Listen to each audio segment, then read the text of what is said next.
Lambda a equal to, lambda को बाहर निकाल देंगे इस मोड से और ए को उसी में रहने देंगे।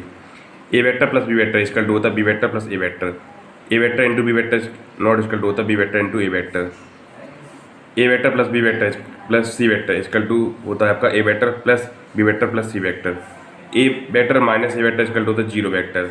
A vector minus B vector equal to होता है A vector plus minus B vector.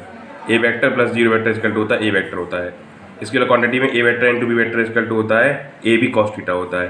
Property of the scalar product में होता है अगर 90 ग्रेटर हो थीटा से तो A vector into B vector और थीटा इक्वल हो 90 के A vector B vector into zero. Theta की वैल्यू क्या हो इसमें 90 आना चाहिए तो ये हो जाता है A vector into B vector. A vector into B vector कितना हो जाएगा B vector into A vector. इसको पता कौन सी प्रॉपर्टी बेटा जी, इसको बोलते हैं कॉम्युलेटिव प्रॉपर्टी है ना। A vector into B vector plus C vector तो ये हो जाएगा, इसका मल्टीप्लाई इसमें कर देना और इसका मल्टीप्लाई इसमें कर देना तो A vector into B vector plus A vector into C vector. इसको बोलते हैं हम डिस्ट्रीब्यूशन प्रॉपर्टी होता है।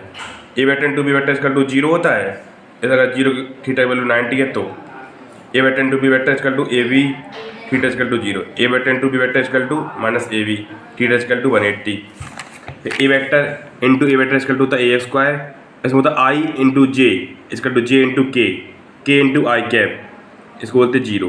अगर दोनों अपोजिट हो तो जीरो आता है इसमें और सेम हो तो उसमें बनाता है I into I cap into I cap J into J cap equal के इंटू के कैप तो इसका आंसर बन ही आता है। इससे बहुत सारे क्वेश्चन है।